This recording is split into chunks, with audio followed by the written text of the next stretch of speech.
प्रधानमंत्री नरेंद्र मोदी ने आज दिल्ली विश्वविद्यालय के शताब्दी समारोह में हिस्सा लिया, लेकिन आज एक खास तस्वीर भी देखने को मिली। जब प्रधानमंत्री नरेंद्र मोदी शताब्दी समारोह के लिए दिल्ली विश्वविद्यालय जा रहे थे तो उन्होंने मेट्रो में वो गए और कहीं ना कहीं मेट्रो का बाकायदा उन्होंने टिकट लिया और मेट्रो में आम नागरिक की तरह प्रधानमंत्री नरेंद्र मोदी चढ़े। इस दौरान तमाम लोग जो मेट्रो में मौजूद थे उन्होंने अचानक से प्रधानमंत्री को देखा तो वो आश्चर्यचकित हो गए। हालांकि प्रधानमंत्री नरेंद्र मोदी ने सभी लोगों से बातचीत की जो लोग उस मेट्रो की बोगी में मौजूद थे। इसके साथ ही प्रधानमंत्री से भी तमाम लोगों ने बातचीत की जो लोग दिल्ली विश्वविद्यालय तक यात्रा कर रहे थे या उस रूट पर यात्रा कर रहे थे।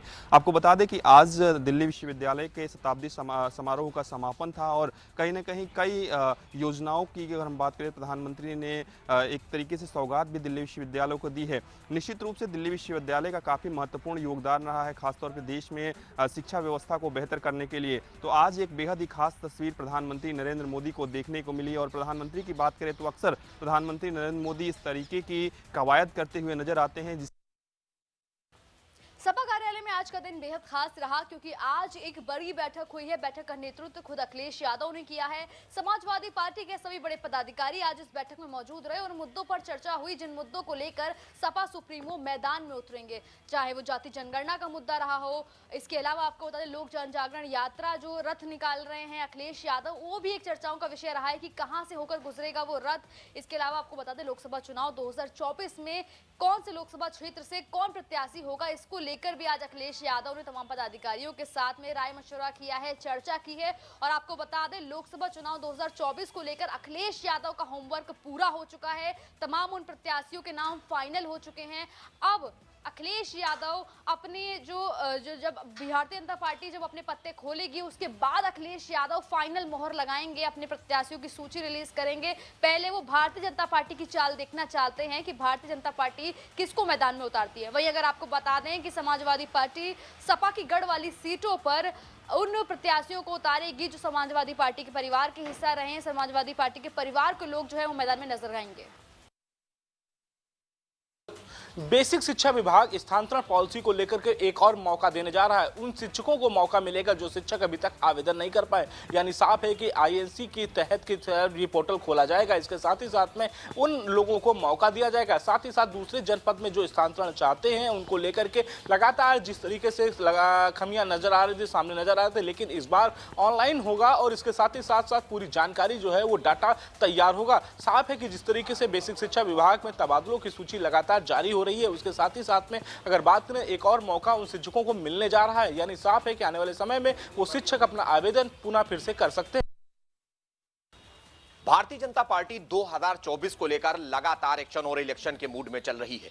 जहां मोदी सरकार के 9 साल पूरे होने पर 1 महीने का विशेष अभियान चला है जो कि 30 मई से लेकर 30 जून तक था। चूंकि उसका आज अंतिम दिन है, भारतीय जनता पार्टी का अभियान खत्म होने वाला है। मुख्यमंत्री योगी आदित्यनाथ अभियान के अंतिम दिन प्रयागराज में जनसभा कर रहे हैं। सीधे तौर पर अगर हम देखें तो भारतीय जनता पार्टी लगातार कोशिश कर रही है कि वो वायदे जो भारतीय जनता पार्टी ने अपने संकल्प पत्र में किए थे उनको पूरा किया जाए। जिन चीजों की जरूरत है क्षेत्र में उनको तेजी के साथ शिलान्यास कर आगे बढ़ाया जाए। साथ ही साथ आने वाले समय में बड़े पैमाने पर संगठनात्मक तौर पर फेरबदल किए जाएं, जिसको लेकर बीजेपी में मंथन लगातार जारी है। कोशिश यही है कि 2014 और 2019 की तरह जिस तरह उत्तर प्रदेश ने महत्वपूर्ण भूमिका केंद्र सरकार बनाने में निभाई है, वही 2024 में भी परफॉर्मेंस दी जाए। हालांकि इसका कितना फायदा होगा ये आने वाला वक्त बताएगा, लेकिन बीजेपी 2024 के लिए पूरी रणनीति के साथ मैदान में तैयार है। भारतीय जनता पार्टी अब आगामी लोकसभा चुनाव के लिए अपने मास्टर प्लान के साथ मैदान में उतरती नजर आने वाली है। आपको बता दें कि भारतीय जनता पार्टी अब उत्तर प्रदेश में 7 भागों में अपने आप को बांटने जा रही है। हर भाग में कम से कम एक प्रभारी नियुक्त होगा, साथ ही साथ एक पर्यवेक्षक, उसके साथ 2 उप पर्यवेक्षक नियुक्त किए जाएंगे। 7 जो भाग में बांटा जाएगा उसमें माना जा रहा है कि 11 से कुछ उसमें 11 और तमाम में 12 लोकसभा सीटें रहेंगी। इनकी जिम्मेदारी रहेगी उन पर्यवेक्षकों की वहाँ पे होने वाली सभी रणनीति के तहत काम किया किया जाए, किससे किससे डबल इंजन की सरकार है उसकी योजनाओं को अमल किया जाए। साथ ही साथ वहाँ पे उम्मीदवारी तय करने वाले जो आवेदक होंगे उनका बायोडाटा से लेके उनकी ग्राउंड लेवल तक की हिस्ट्री पूरी उनको निकाल के देनी होगी। साथ ही साथ वहाँ पे बड़े नेताओं की जो रैली की जाएगी उसका भी जिम्मेदार उन्हीं पर्यवेक्षकों को बनाया जाएगा। माना जा रहा है कि इस प्रभारियों को नियुक्त करने के साथ साथ कि जिस तरीके से संगठन, सरकार और संघ अब उत्तर प्रदेश में 80 की 80 लोकसभा जीतने का रणनीति तैयार कर रही है, माना जा रहा है कि भारतीय जनता पार्टी एक बार फिर से अपने मास्टर प्लान के साथ उत्तर प्रदेश से 80 की सीट जीतने का दावे को पूरा करने का दम भरती नजर आने वाली। उत्तर प्रदेश में इस समय ट्रांसफर पॉलिसी लागू है, जिसके तहत तमाम अधिकारियों को इधर से उधर किया जा रहा। लेकिन अगर लखनऊ नगर निगम की बात करें तो यहाँ के अधिकारी हैं कुछ एक जिनको अभी तक नहीं हटाया गया। पिछले कई दशकों से लखनऊ नगर निगम में जमे हुए कई ट्रांसफर पोस्टिंग की तारीखें आई, लेकिन इनको कोई यहाँ से हिला नहीं पाया। आपको बता दें, लखनऊ निगम में लगभग 1 दर्जन ऐसे अधिकारी हैं जो पिछले 10 सालों से ज़्यादा समय से यहीं पर, जबकि पॉलिसी के अनुसार 3 साल से तक एक जिले में, साथ ही साथ 5 साल तक मंडल में रहने का अधिकार है। उसके बाद उनको दूसरी जगह जाना होगा। लेकिन सबके बावजूद भी अपने गठजोड़ के चलते कहीं ना कहीं उनको राजधानी से कोई हिला नहीं पा रहा। राजधानी लखनऊ में सुबह से शुरू हुई बारिश ने लखनऊ नगर निगम और जलकल विभाग की पोल खोलकर रख दी है। जलकल विभाग की बात की जाए तो स्वेज इंडिया प्राइवेट लिमिटेड को बड़ी जिम्मेदारी दी गई है कि सीवर की सफाई और मेंटेनेंस का काम स्वेज इंडिया प्राइवेट लिमिटेड देखेगी। लखनऊ के अधिकांश इलाकों में जलभराव हो गया है, जहां लोगों को समस्या हो रही है। कहीं ना कहीं अभी बरसात का मौसम शुरू हुआ है और उससे पहले ही पहली बारिश ने जलकल विभाग और स्वेज इंडिया प्राइवेट लिमिटेड की पोल खोल कर रख दी है। अब देखना होगा कि जलकल विभाग किस तरीके से स्वेज इंडिया प्राइवेट लिमिटेड के ऊपर कार्रवाई करता है। प्रधानमंत्री लगातार जो गरीब तबके के लोग हैं उनको आवास देने का काम कर रहे हैं और एक योजना चलाई है, प्रधानमंत्री आवास योजना। इस योजना के तहत हर गरीब को मकान दिलवाने की जिम्मेदारी देश के प्रधानमंत्री ने ली है। लेकिन कहीं ना कहीं जो स्थानीय अधिकारी हैं और वह इस पूरे जो प्रधानमंत्री की योजना है इनको पलीता लगाते हुए दिखाई दे रहे हैं। आपको बताते चले कि पूरा मामला जनपद आगरा के निबोरा क्षेत्र का है, जहां पर ग्राम प्रधान पर आरोप महिला ने लगाया है कि ग्राम प्रधान ने रिश्तेदार के नाम में उसके आवास की किस्त को ट्रांसफर कर दिया और वह किस्त उस महिला को नहीं मिली। जिसके बाद महिला ने एसडीएम से जाकर गुहार लगाई है और अपनी पीड़ा सुनाई है। देखने वाली बात यह है कि इन अधिकारियों को देखो किस तरीके से ग्राम प्रधान और ये पूरे जो अधिकारी हैं इनकी मिली भगत से ये जो धंधा है वो जोरों पर चल रहा है। निबोरा ही नहीं, तमाम ऐसी जगह हैं जहां लाभार्थियों से आवास दिलाने के नाम पर पैसे ठगे जाते हैं, लेकिन इन गरीब लोगों को कोई सुविधा नहीं मिल पा रही है।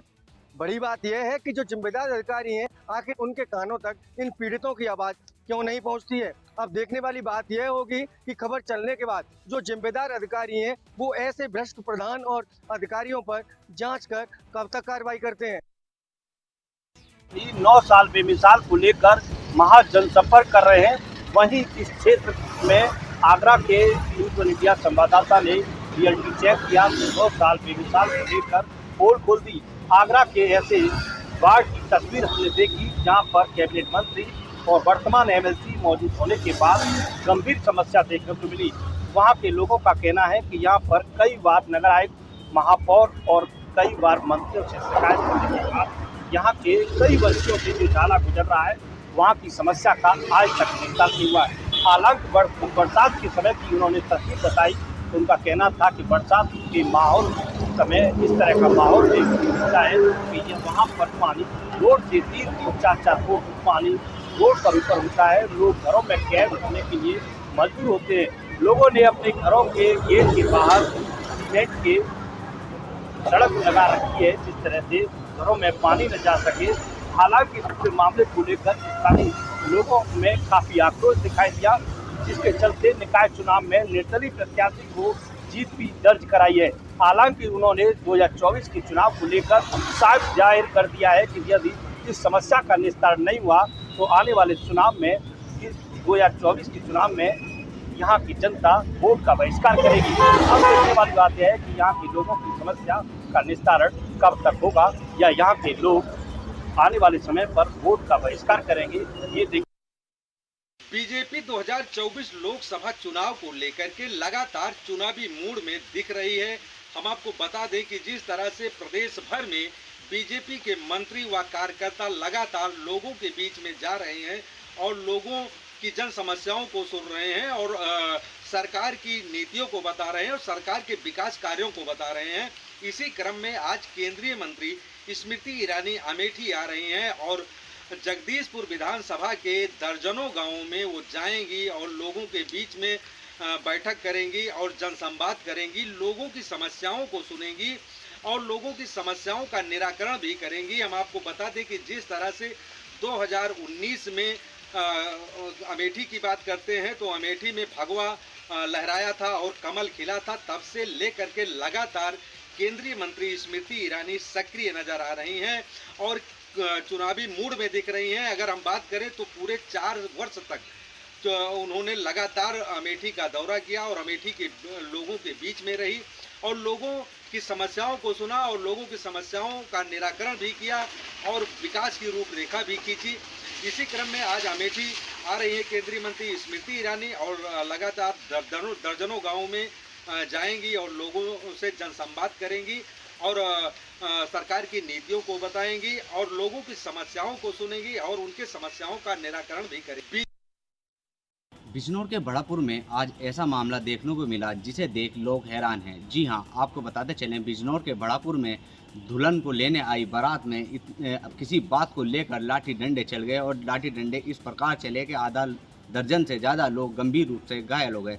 आपको बताते चलें, मारपीट इतनी हुई कि दोनों पक्षों को अस्पताल जाना पड़ गया और पुलिस में तहरीर भी देनी पड़ गई। जब बात शादी की आई तो फिलहाल दुल्हन पक्ष ने शादी से साफ इनकार कर दिया। दूल्हा पक्ष बगैर दुल्हन के घर लौटा। आपको बताते चलें, इस लड़ाई से बड़ापुर में चर्चा का विषय बना हुआ है। लगातार अगर बात की जाए पुलिस ने तहरीर ले ली है। पुलिस का कहना है कि तहरीर के हिसाब से मुकदमा दर्ज कर कार्रवाई की जाएगी।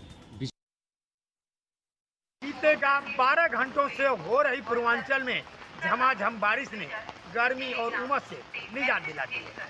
आपको बता दें कि जिस बारिश का इंतजार किसान कर रहे थे, बारिश होने से किसानों के चेहरे पर खुशियां लौट आई हैं।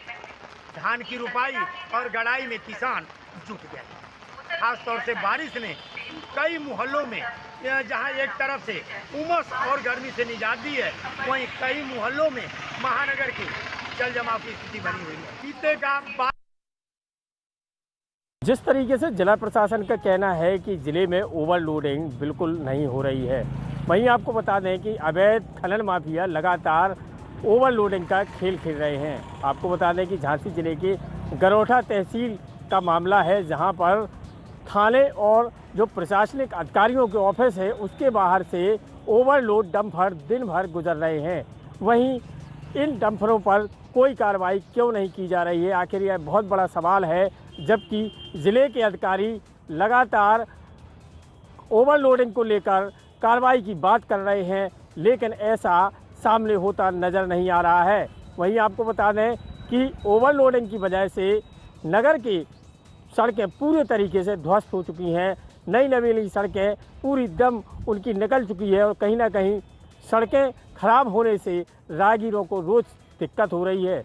वहीं आपको बता दें कि आज 30 तारीख के बाद जहां खनन बिल्कुल बंद हो जाएगा, लेकिन अवैध खनन माफिया कहीं ना कहीं अवैध खनन का जो है काम लगातार कर रहे हैं और ओवरलोडिंग सहित अवैध खनन का कार्य धड़ल्ले से जारी है। अब देखने वाली बात होगी कि आखिर जिला प्रशासन कब ओवरलोडिंग सहित अवैध खनन पर कार्रवाई करता है। जिस कानपुर के रतनलाल नगर पुलिस चौकी के चौकी इंचार्ज को एक युवती को अश्लील मैसेज करना इतना भारी पड़ गया कि शिकायत मिलने पर अधिकारियों ने उन्हें निलंबित कर दिया है। आपको बताते चलें कि पूरा मामला कानपुर के गोविंद नगर थाना क्षेत्र में स्थित रतनलाल नगर पुलिस चौकी का है। यहाँ पर रतनलाल नगर चौकी इंचार्ज शुभम सिंह के पास 2 दिन पूर्व एक युवती अपने मामा के गुमशुदा होने की शिकायत लेकर पहुंची थी। युवती का दरोगा ने मोबाइल नंबर ले लिया और उसे चैटिंग करने लगा। जब युवती ने चैटिंग करने से मना किया तो दरोगा ने उसे अपने घर में अकेले आने के लिए कहा। जिसके बाद युवती ने इस पूरे मामले की शिकायत डीसीपी दक्षिण कार्यालय में जाकर की।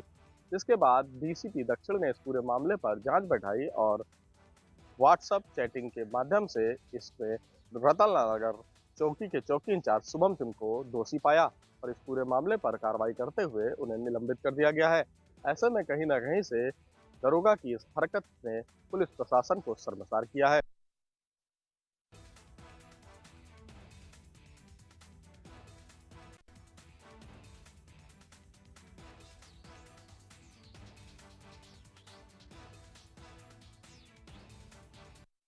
मुजफ्फरनगर के भोपा थाना क्षेत्र के गांव गादला से आज एक सनसनीखेज मामला सामने आया है। यहां पर एक पति ने अपनी पत्नी को पहले गोली मारी, उसके बाद अपनी कनपटी पर पिस्टल रखकर खुद की भी जीवन लीला समाप्त कर ली। और बताया जा रहा है कि कुछ महीने पहले ही इन दोनों की शादी हुई थी और शादी से दोनों नाखुश थे।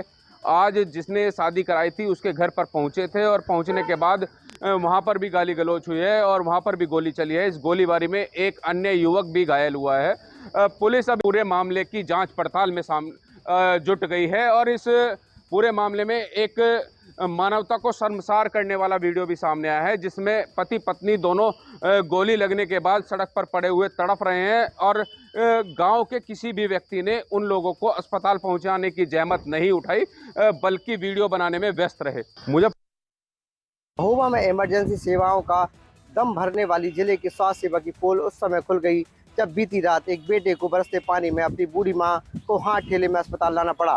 वीडियो सोशल मीडिया में वायरल हो रहा है, जिसे एक बेटा अपनी बूढ़ी मां का इलाज के लिए हाथ ठेला में लेकर अस्पताल पहुंचा है। अब प्रशासन मामले में कितना संज्ञान लेता है ये तो देखने वाली बात होगी।